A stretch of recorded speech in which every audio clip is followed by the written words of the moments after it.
Hey, we welcome you to our services this Father's Day. Happy Father's Day to your dads.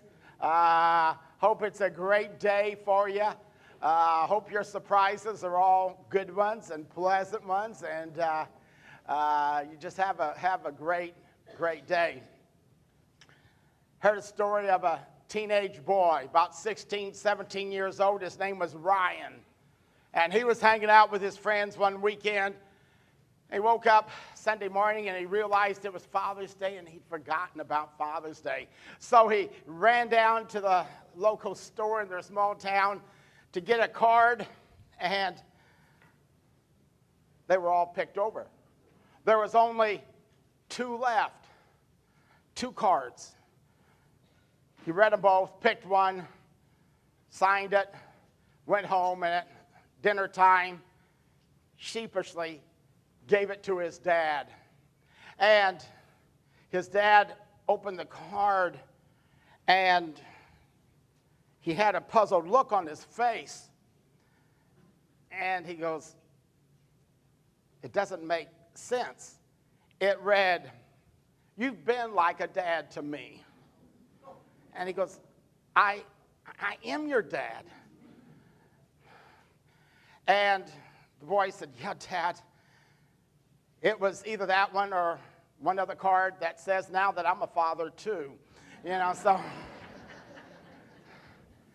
those are the kind of surprises dads don't want on Father's Day, But, hey, dads, you may not get what you want, but hopefully you don't get any bad surprises like that.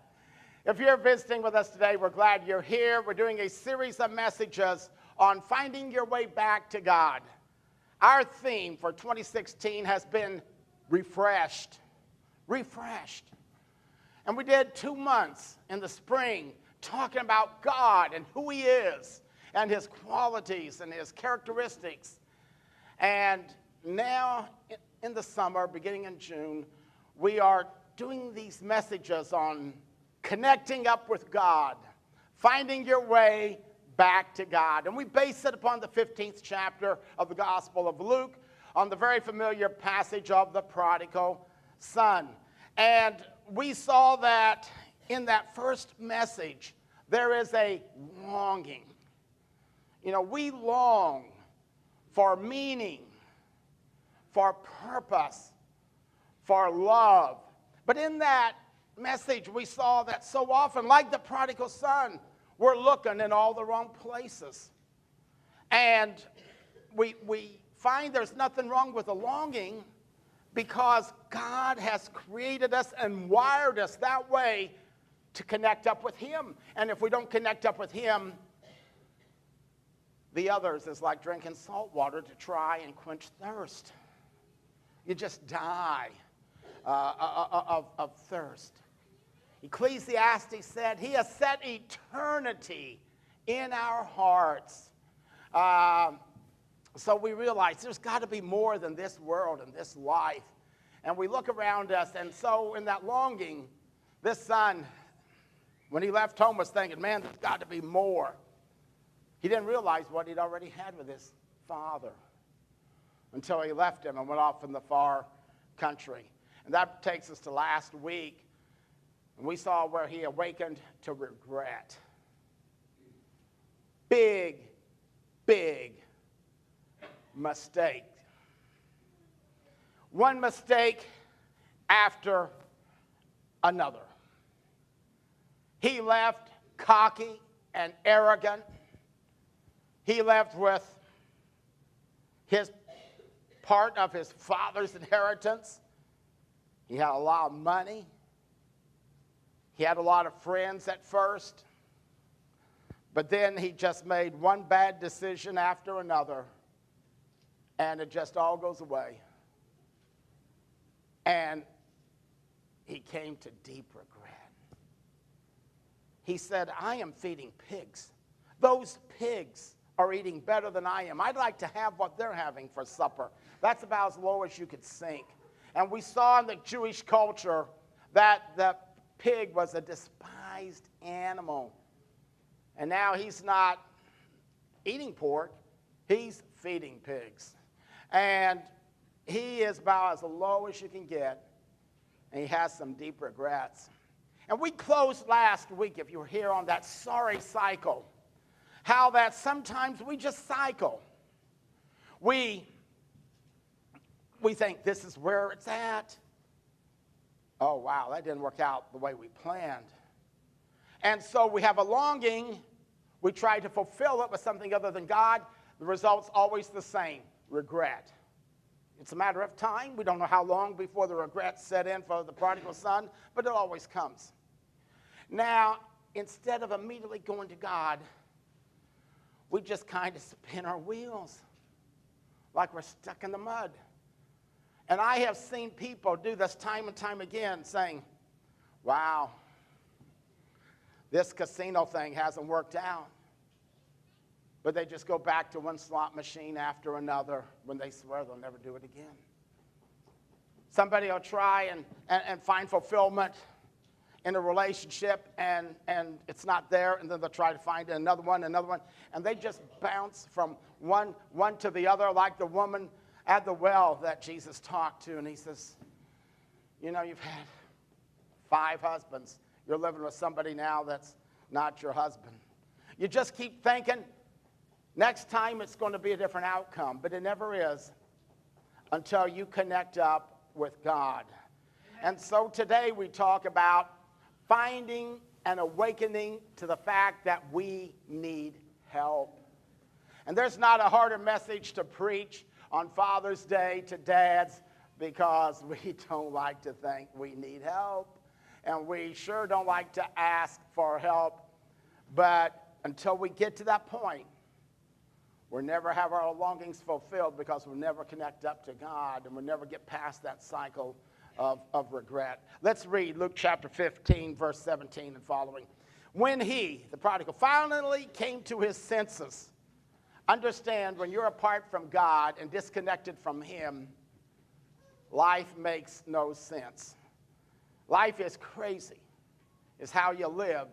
It's stupid, it's dumb. Sin is many things, but above everything else, it's senseless.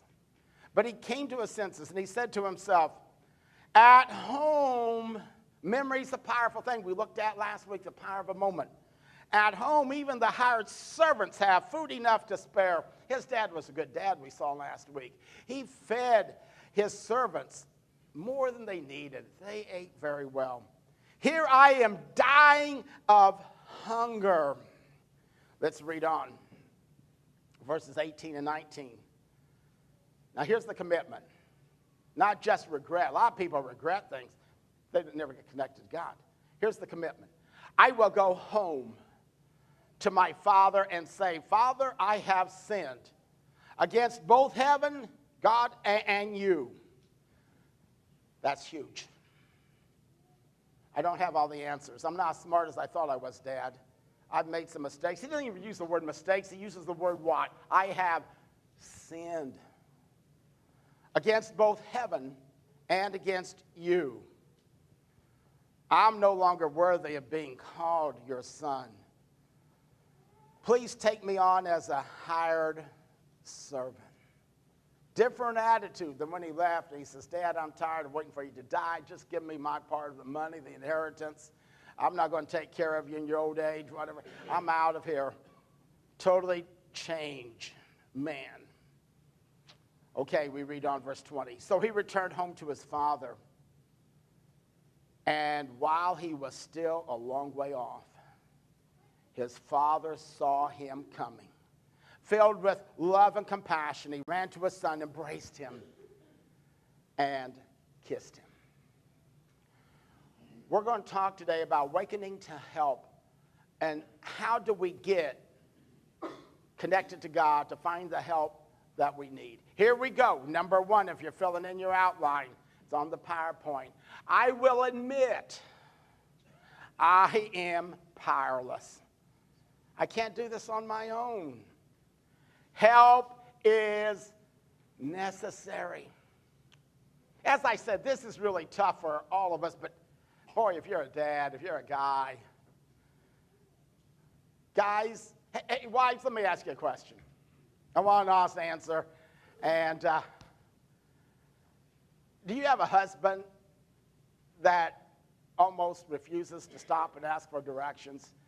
Do we have any wives married to guys like here? There's some hands going up and others wanting to, but thinking, I better not. Yeah, now we got Garmin and everything. I understand that, and that helps a lot. But I got a question for you. How far off the beaten path do you go before you finally admit,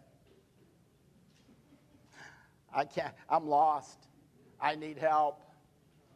I tell you, I can't tell you the number of times before we had Garmin that I finally, here's the filling station, honey. Why don't you pull in and ask? I hated doing that. And I get out and walk in. I'm lost. Can you tell me? And almost invariably, I've gone the wrong way for a long time to get back on the right track. Man, we're not as smart as we think we are. And I wonder, did it take days? Did it take weeks? Did it take months? Did it take years? How long did it take as this boy saw the money dwindle down and his friends begin to disappear before he says, you know what, I don't think I can do this on my own. I think I'm going to need some help. I'm not as smart as I thought I was. My plan isn't working out. I thought I could take care of everything, but I can't. How long does it take? It's amazing.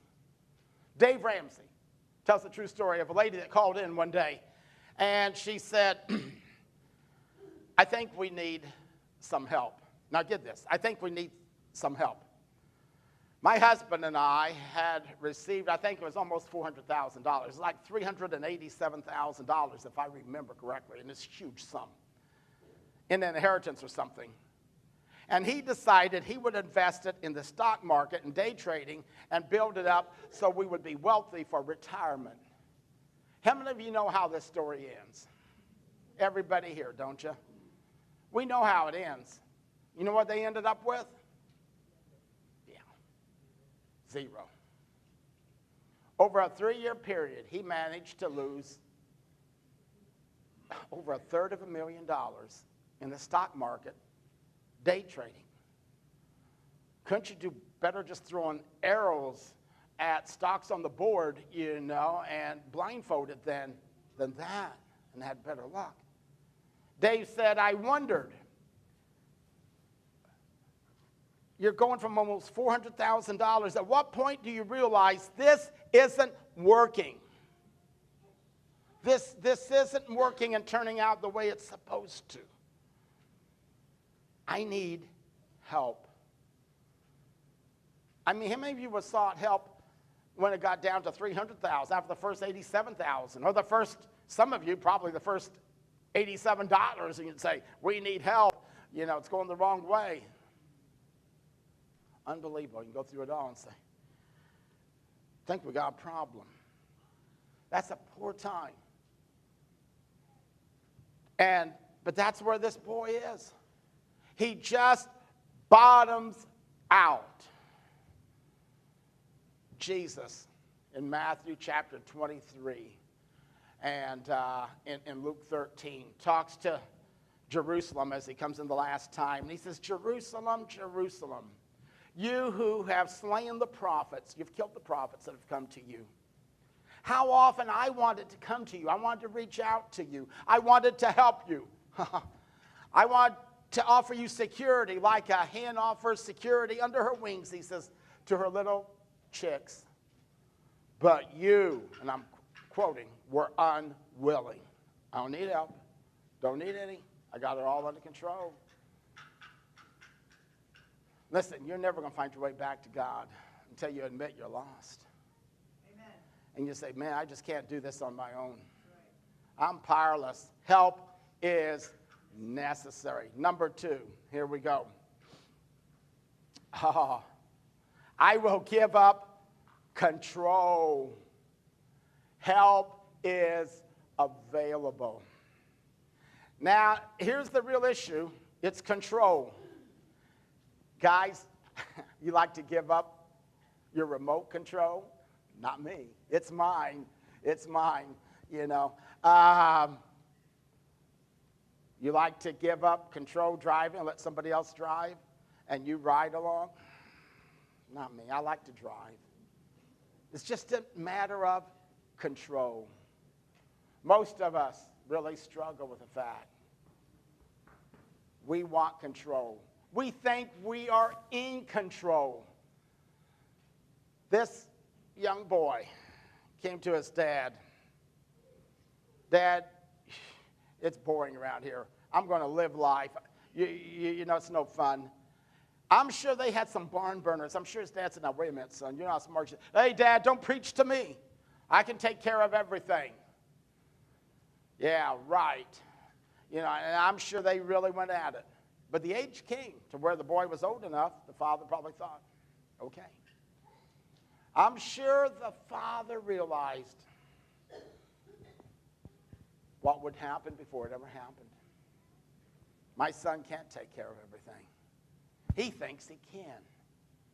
But he has to see just how bad the picture is and the pain is before he'll ask for my help. The father would have helped him before he didn't have to go off to the far country and come back for the father to help him. He didn't want any part of it.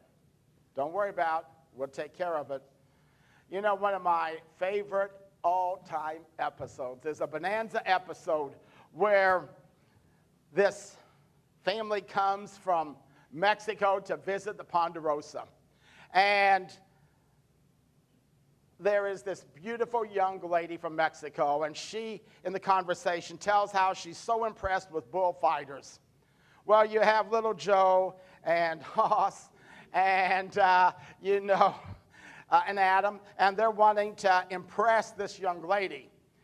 And so Hoss and little Joe come up with a plan whereby they're going to put on a bullfight in Virginia City.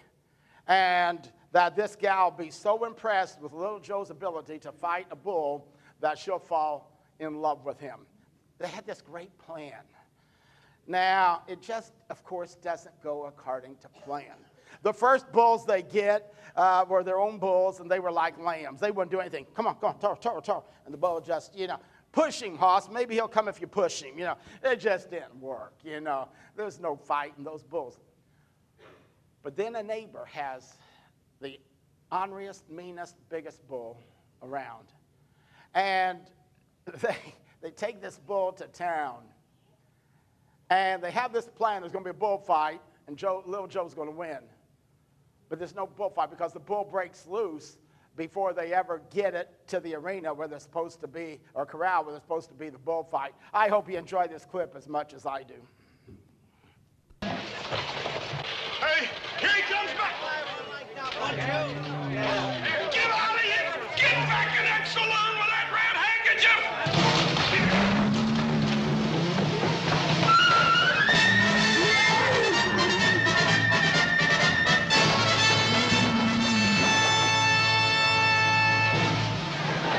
Oh, yeah!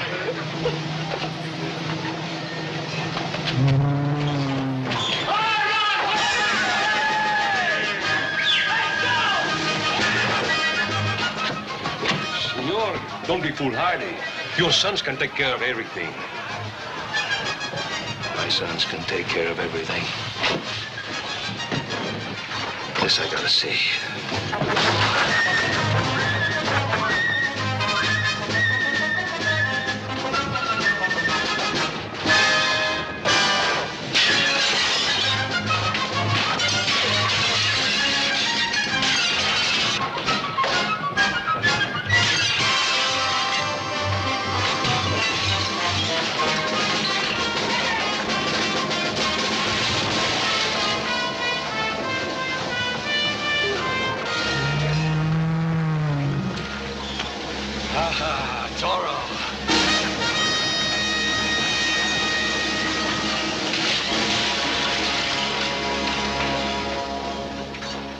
Boys can take care of everything. Hey, Joe! Adam, somebody help me off this thing! I can't turn him loose! Help! Help, Joe! Don't worry, Hoss! I'll save you! Help, Joe!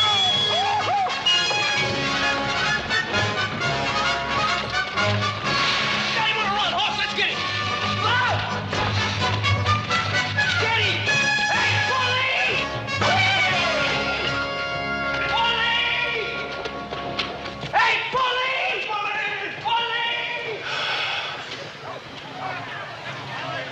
sure take care of things. Ole. Ole.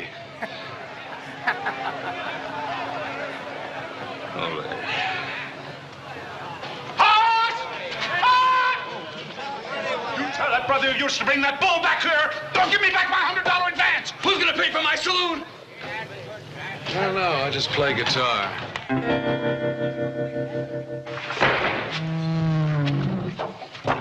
Oh, boy.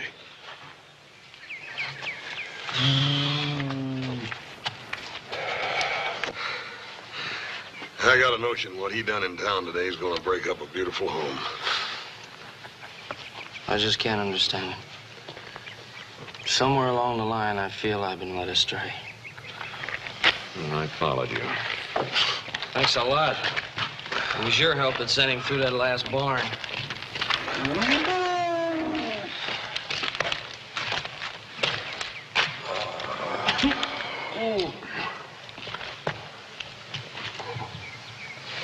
You know, that thing sure felt bigger when I was wearing it.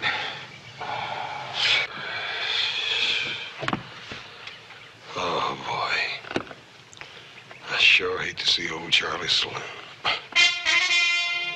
hate to hear what Pa's gonna say. Well, I ain't saying a word.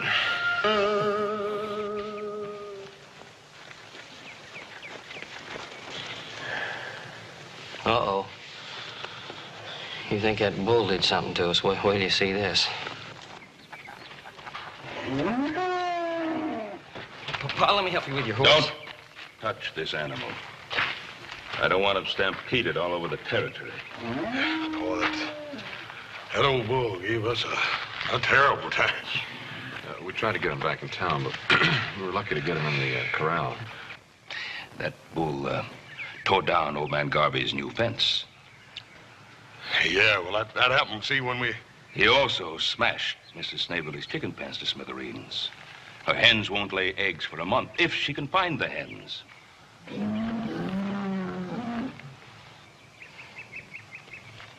Oh, well, that old bull is full of tricks. That old bull harvested a whole wheat field all by himself. He smashed through 2 barns. He stampeded a full herd of milk cows.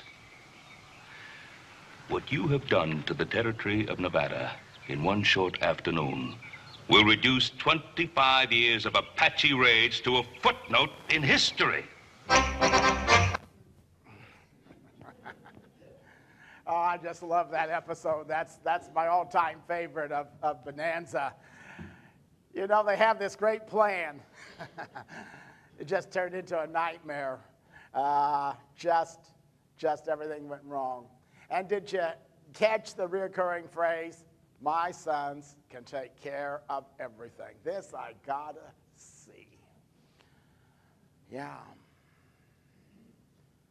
I love that clip because that's kind of a great illustration of the prodigal son. Don't worry, Dad. I don't need any help. I got everything under control. I can take care of everything. That's our pride. And then when our life is out of control and everybody sees it but ourselves, then we begin to scratch our head, and only then do some people see the light, and some never do even then. I want to ask you, how much pain are you willing to go through before you come to your knees before God and say, I can't do this on my own. I'm powerless. I'm not as smart as I thought I was. I'm giving up control to you now, God. I admit I need help. And help is available, and I'm looking to you for help. That's what the prodigal son did. Some never do. Look at this quotation here by Richard Rohr. I love this. We would rather be ruined than changed, because change is difficult. We would rather die in our dread than climb the cross of the present and let our illusions die. Isn't that a powerful statement? But it's so true. And you're never going to find your way back to God until you say,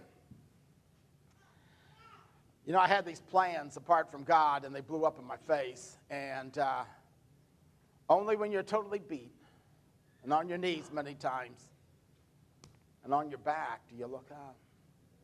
I beg of you today, you don't need to get to that point to say, I'm giving up control. The moment you begin to sense things are not right, you got to look at what is my personal relationship to God? What's it look like? If it's not what it ought to be, there's some flashing lights going off that are warning you and I. We need to make some changes. And we need to humble ourselves, and we need to come home to God. Number 3, in our admittance of help and getting the help we need from God, it's I will reach out to Jesus. Help comes running. The turning point is when the boy says, I will go home to my father, and I'll go home a different kid than when I left. I'll say I have sinned. I'll not say I've got all these plans, everything is under control. I don't have any control. I have nothing. I'm bankrupt. The money's gone. My friends are gone. Can you imagine what he looked like, what he might have smelled like, and what he sort of things he might have done that were completely contrary to his father's values and standards and everything he'd been taught? He comes home a whipped pup, just like those boys on Bonanza, just totally beat. And here's the remarkable thing. The Bible said, and we read these verses earlier, it says, he said, I'll go home to my father. I'll say, I've sinned against heaven and against you, against God and against you. I'm not worthy to be called your son. Just make me as one of your servants. And he got up out of the pig pen, and he said, I'm going to go home. And the Bible says while he was still a long ways off, his father saw him. And he had compassion on him, and he ran to him. This father violates everything. When Jesus tells this story, it's not just a story in which the people are sitting there saying, oh yes, we understand. We would do the same thing if that was our son and he came running home to us. We would run to him and we would embrace him. No, no, no, they would not. One thing for a father to run was an act of total humiliation, total lack of dignity. Grown men did not run. They had the long robes. They would have to hold them up and go running, and they weren't used to it. They might trip and fall, and it'd be an ugly scene, and they just never did that. Why should the father humble himself? He done nothing wrong. It's the boy who done the things wrong. And that's just part of it. This week, I came across this from some of the people in our churches in a study of this passage, and I questioned it. And I did a lot of research from Jewish sources that would say when a father in the Jewish culture that had a son that acted the way the prodigal son did, break his father's heart, disrespect him, basically spit in his face and walk out and then come back, here's what would happen. There would be a ceremony when he came back to his hometown called Kezazah. Kezazah, spelled Kezazah. Kezazah. And the Kezazah ceremony is where people would say, hey, hey, hey, look who's coming back. And word in the small Jewish community would travel fast. And people, they'd get the elders of the community, and they would come out to greet him, or if he got into the city, they would come to him and take him to the outskirts of town, and they would come, the elder of the city would come with a clay pot in his hand, and they would hold the boy before them because he had acted so disgraceful, so shameful, and they would take the clay pot and they would, that's exactly what they would do. They would smash it on the rocks.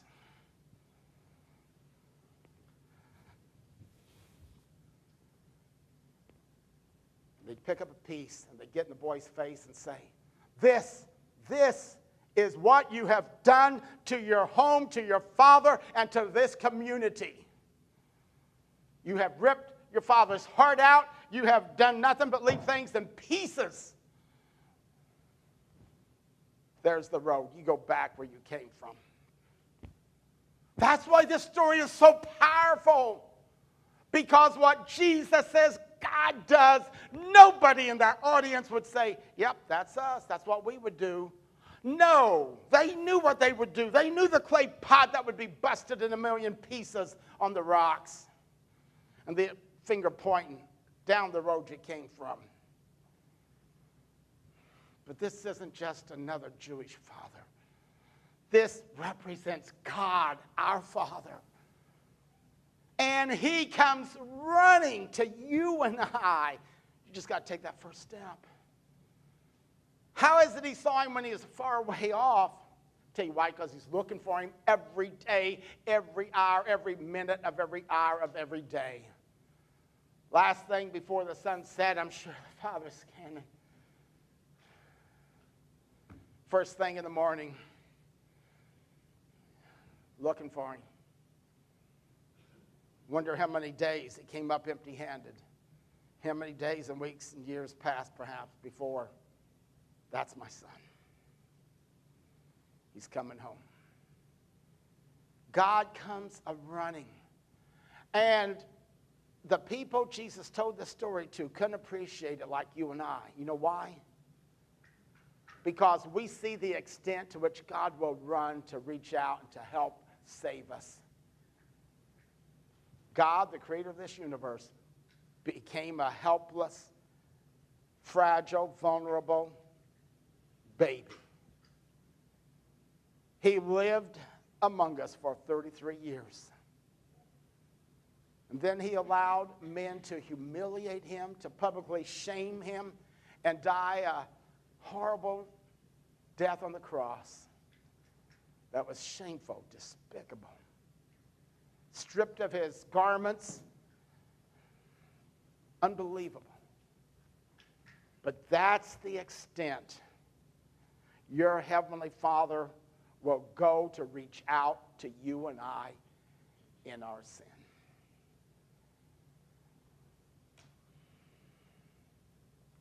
I was listening to a Pandora station this morning, one that I have queued up with the songs that I like, and the old song came on, The Wonder of It All. The wonder of it all.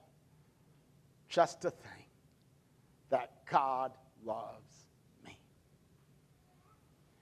You remember Jesus told this story in context. You have to go all the way back to the first two verses of Luke 15, where the church people of that day, the religious people of that community, of the Jewish community, the Pharisees and the Sadducees and the scribes, they saw sinners, people beat up, like the woman at the well, like Zacchaeus, like the boys in the bonanza, just totally beat up by sin, and how Jesus welcomed them. They had problems with that. And Jesus says, I want you to know, you just don't know how great God's love is for you. Now, here's where it is as we wrap her up today.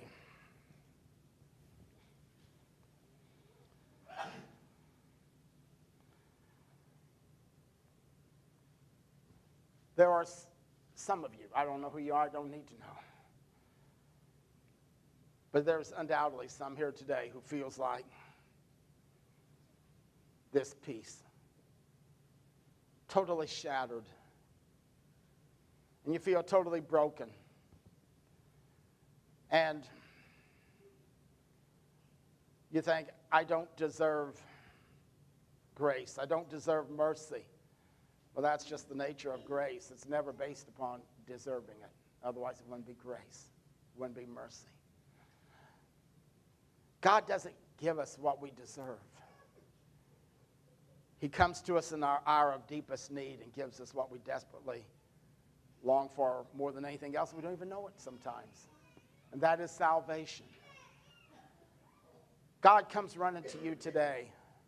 And if your life is in pieces, I want to tell you, you're in a great place because we have a God who specializes in taking all these broken pieces. If I told you, come up here and take all these pieces and put them back together again, not one of us could do it. There are some really tiny pieces up here. Oh, wow, wow. You can't even see that. Yeah. I mean, there's just some really, really small stuff up here. Real small. You can't put it back together. Maybe that's your life. But God was reaching out to you and I, says, give me a chance. I specialize in taking brokenness and making it whole again. Question is, will you say, God, help me? He's reaching out to you through his love, through Jesus Christ. Question is, as we come to decision time today, is will you reach out to him and say, I need help, and I want to accept the help that you're offering. I know I've had a lot of people tell me, say, man, it's difficult for me to walk up in front of other people, and it's just not my nature, and it's really hard. Here's what I always tell them, same thing. Take that first step. I remember when I accepted Christ as my Lord and Savior, I was a kid in church, and I was shy. I mean, really shy. I always wanted to sit in the back seat. I didn't want to talk to people. Last thing I want to do is come up in front of people. But I had a wise old preacher that said, take that first step. Just take the first one towards God. He'll come running to you. And he does every time. You just got to take that first step. Give him a chance and say, I'm coming home. He'll meet you more than halfway. Won't you do it as we stand and sing our invitation?